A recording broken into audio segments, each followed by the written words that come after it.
Salam jumpa, Ibu Bapa, Saudara-saudari yang terkasih dalam Kristus.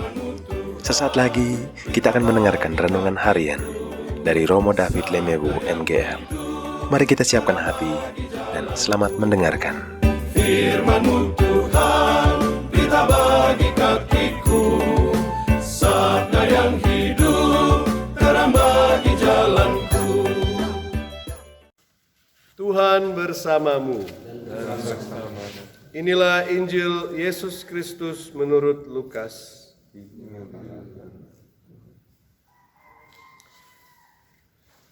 Sekali peristiwa Yesus yang penuh dengan Roh Kudus kembali dari sungai Yordan, lalu dibawa oleh Roh Kudus ke padang gurun.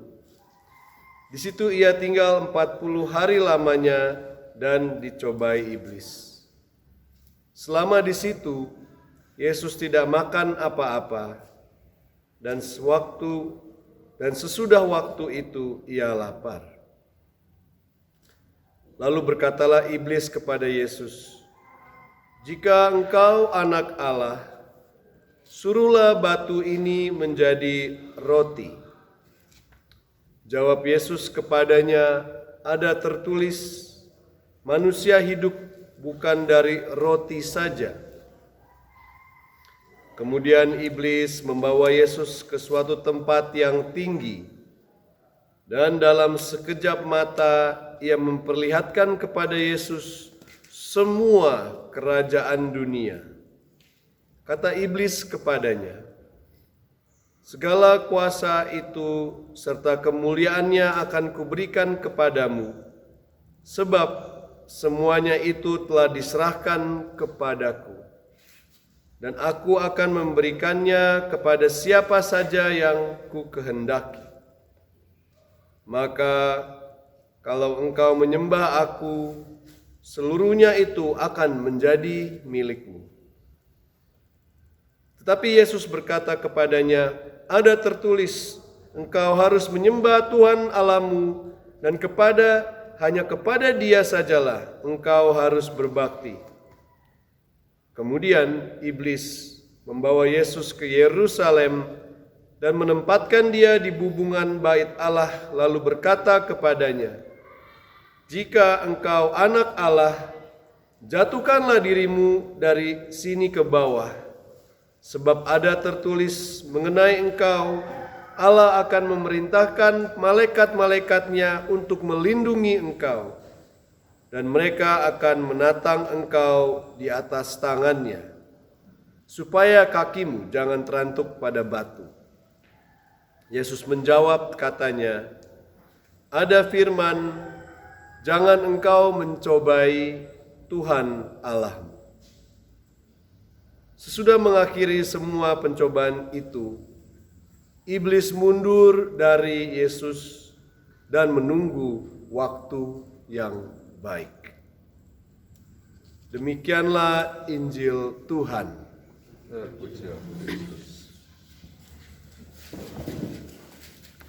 Apakah ada perbedaan antara dicobai dan diuji? Kita yang kuliah, atau kita semua pasti pernah ujian, ya? Ujian dan cobaan, apakah ada beda? Beda kah? Beda. Bedanya apa?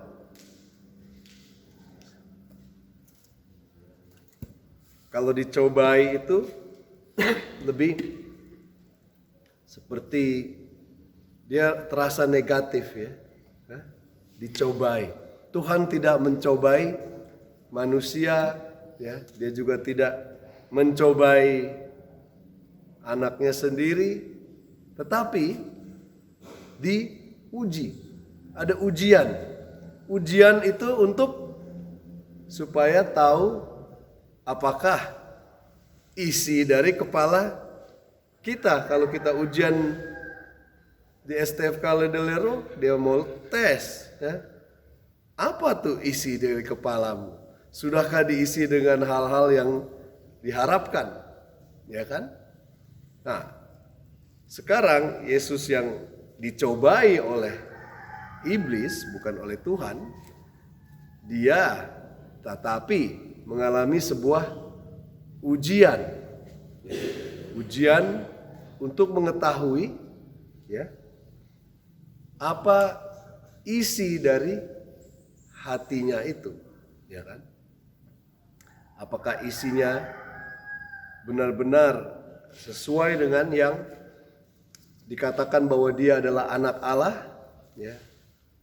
Dites terus. Kalau kita dites juga, diuji, nanti akan ketahuan, ya kan? Apa sebenarnya isi hati saya? Itulah dikatakan. Hari ini bacaannya menarik. Yesus yang dikatakan selalu judulnya dicobai oleh iblis, tapi sebenarnya dia mengalami sebuah ujian, ya, supaya jelas dengan melalui segala macam pencobaan itu dia kelihatan sekali bahwa dia adalah anak Allah yang taat, ya, yang taat kepada Bapanya. Kita lihat kalau di Lukas itu Injil ini diapit oleh silsilah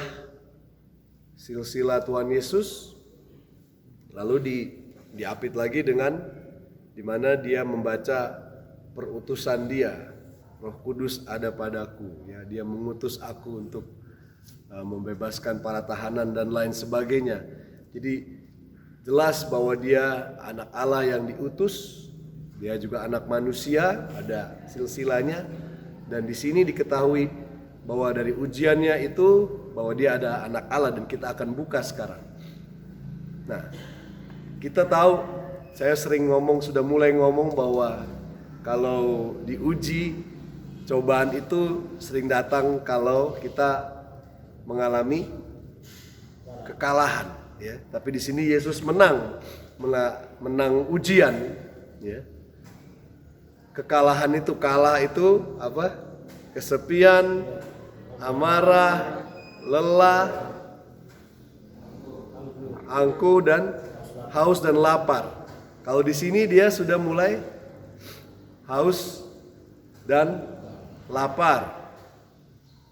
Sepi, ya, kesepian secara manusia, tapi mungkin dia merasa dekat dengan Tuhan di sini, ya. Amarah rasanya tidak ada. Lelah, ya, lelah, ya, lelahnya bukan lelah, mungkin tidak capek, ya. Kita tidak tahu bagaimana 40 hari, pasti ada sedikit kelelahan karena tidak makan, lelah, ya. Lalu dia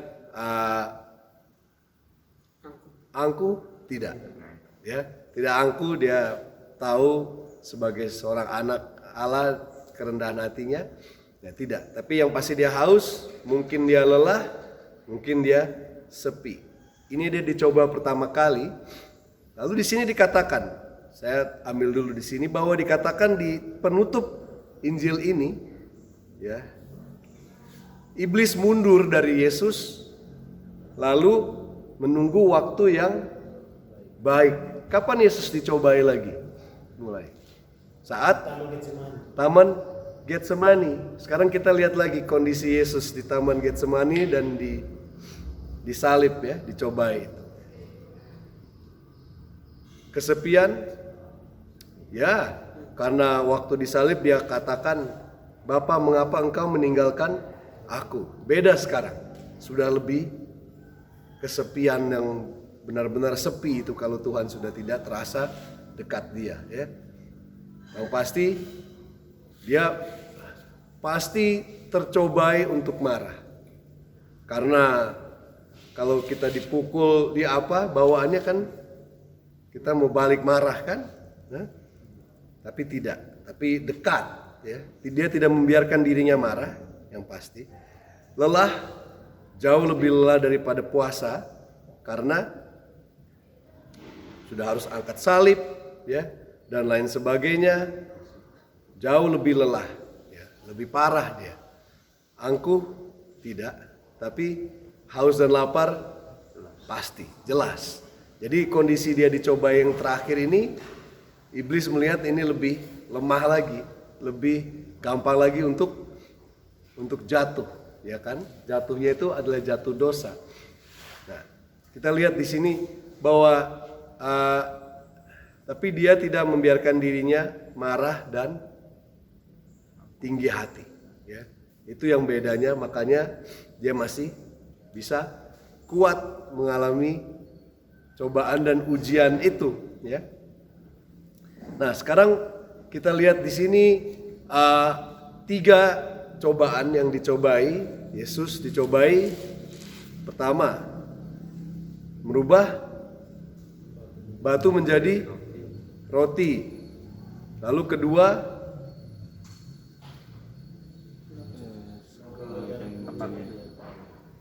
ya, kekayaan kerajaan dunia, ya kan? Yang ketiga adalah lompat dari supaya diselamatkan oleh malaikat. Nah, kita bisa lihat bahwa di sini dia status sebagai anak Allah. Jadi ada kelebihan, ada privilege bahwa dia bisa melakukan sesuatu. Dia punya kuasa terhadap alam, nature, ya kan? Kita sering lihat dia buat mukjizat, ya kan? Menggandakan roti dan segala macam.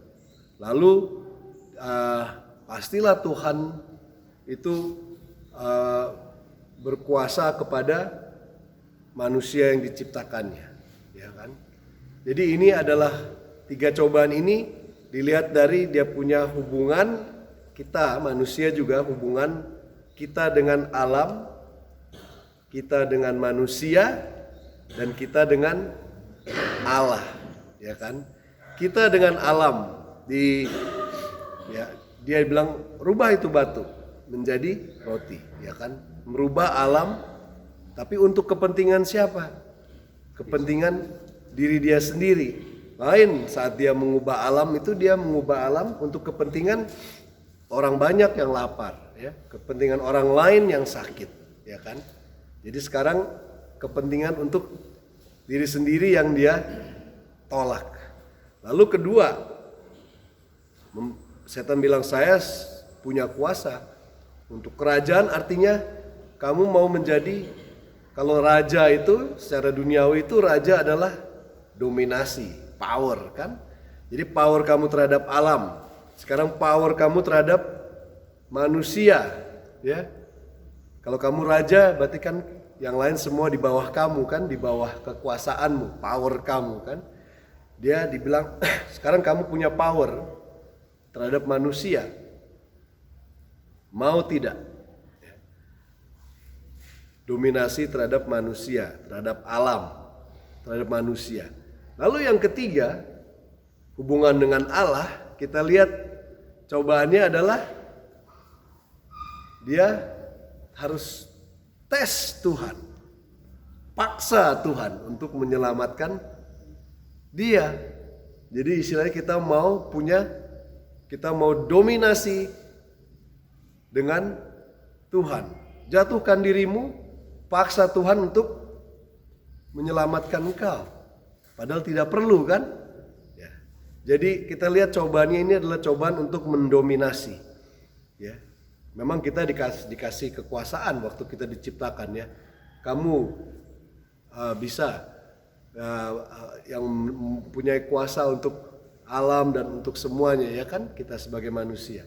Tapi di sini dicobai dominasi terhadap alam, terhadap manusia yang lain, bahkan terhadap Tuhan sendiri dengan cara yang sungguh hebat kalau menurut saya, ya. Hebat sekali karena pakainya juga semua pakai ayat-ayat dari Alkitab, Mazmur 91. Ya kan, kalau engkau tadi yang kita baca itu di Mazmur, kalau engkau menjatuhkan dirimu, Tuhan, kalau engkau jatuh, Tuhan akan mengirim malaikatnya sehingga kakimu tidak sampai jatuh, ya, terantuk dan lain sebagainya. Nah, di sini Tuhan Yesus menjawab semua dengan ayat-ayat dari Alkitab.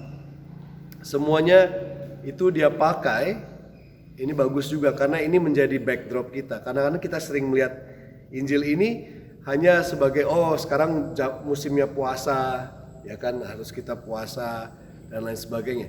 Tapi ini kita melihat bagaimana Yesus yang berpuasa selama 40 hari 40 malam itu dia menjawab atau memperbarui bangsa Israel yang berjalan di padang gurun selama 40 tahun, ya kan?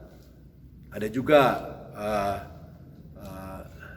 nabi yang ada 40 hari juga. Musa juga menunggu 10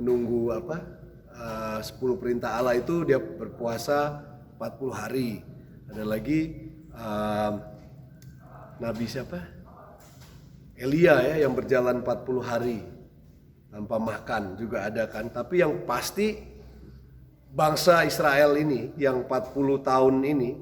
Nah, jadi dia pakai semua jawabannya adalah dari Kitab Ulangan. Kitab Ulangan bab 6 dan bab 8, ya kan. Waktu dia menjawab manusia, nanti kamu bisa buka sendiri ya Kitab Ulangan, ada yang 6:13, ada yang 6:18 dan 8 berapa begitu ya. Nah, itu jawabannya dia pakai semua dari situ, bahwa Yesus memperbarui di mana bangsa Israel yang diselamatkan Tuhan tapi mereka tidak taat. Jadi Tuhan Yesus membalas dengan ketaatan, dan kelihatan bahwa setelah haus dan lapar dan semua ya, apa itu biasanya kita kelihatan kalau kita diuji itu ujian hati itu biasanya setelah segala macam kesulitan baru keluar aslinya. Kalau kita yang laki-laki sering kelihatan aslinya itu kalau pas lagi kompetisi olahraga, sudah capek, sudah haus, sudah ini, keluarlah dari mulut tuh macam-macam kata-kata, ya. Apakah sportif, apa tidak, apa marah, apa semua itu biasanya kelihatan. Di sini juga kelihatan, sudah capek, sudah lelah, sudah ini kelihatan tuh yang di dalam hati itu yang paling dalam tuh apa? Kelihatan. Nah, yang paling dalam ini yang kelihatan adalah bahwa memang sabda Tuhan itu menjadi yang terdalam di hatinya Tuhan Yesus. Itu kita bisa tahu, kita bisa tes. Karena di sini dikatakan kan di bacaan kedua, ya kan? Firman itu dekat dengan padamu, yakni dalam mulut dan di dalam hatimu. Ya. Kita lihat kadang-kadang kalau kita sudah kesulitan hidup sudah semakin menumpuk, apa tuh yang muncul? Sumpah serapahkah? Ya. Apakah marah dengan Tuhan kah? Tidak percaya, Tuhan kau meninggalkan aku, begini-begini dulu. Nah, akhirnya kita meninggalkan Tuhan, atau kita justru mengandalkan Tuhan dan sabda itu muncul keluar dari dalam hati. Itulah yang keluar dari dalam hati Tuhan Yesus, dan itu kita perlu dites dan diuji-uji. Karena antara kita pas diuji itu kita akhirnya jatuh pada dosa, tidak meninggalkan Tuhan dan lebih memilih ya mendominasi alam, mendominasi manusia yang lain dan mendominasi Tuhan, ataukah kita membiarkan diri kita percaya kepada Tuhan dan percaya kepada firman-Nya yang menguatkan Tuhan Yesus pada saat itu, ya kan? Dia pakai itu firman. Itu kita akan dalam hidup kita mendapatkan kesempatan. Jadi kalau ada kesusahan hidup, ya kan, sekarang kita pikir Corona sudah selesai, taunya muncul lagi, ya kan, dan lain sebagainya. Kita dites lagi, ya, ujian lagi. Ini adalah kesempatan kita lihat lagi, oh, hati saya ini sudah benar-benar ya tertambat pada firman Tuhan kah, ataukah masih belum? Kalau masih belum, bukan berarti kita kita tidak ada harapan, tapi itu menjadi bahan pertimbangan, kita berserah lagi kepada Tuhan. Kita mohon Tuhan kuatkanlah hati saya supaya hati saya sungguh tertambat dan mengandalkan firman-Mu, karena Tuhan Yesus adalah firman yang hidup. Ya, hidup. Kita hidup karena Dia berkata-kata, Dia berkata kita ada, ya kan? Dia yang menjadikan semuanya, ya pasti Dia kalau mau merubah batu menjadi roti pun gampang sekali, ya kan?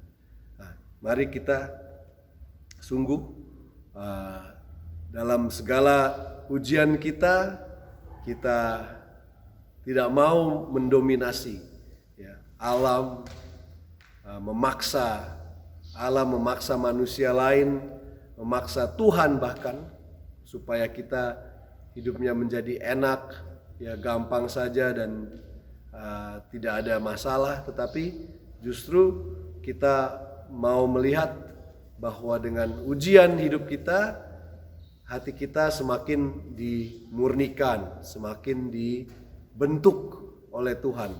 Kalau kelihatan ada yang kurang, Tuhan ini, saya saat sulit begini, ini masih kurang Tuhan. Bentuk lagi hati saya sehingga menjadi hati yang sempurna seperti hati Yesus, yang saat mengalami ujian selalu tetap taat kepada Bapa yang mengasihi Dia dan yang mengasihi kita semua juga. Mari kita jangan patah semangat, tapi kita biarkan, kita lihat hati kita dengan segala ujian hidup, bagaimana kita bisa bertumbuh sehingga kita memiliki hati seperti hati Yesus yang penuh dengan sabda yang hidup. Amin.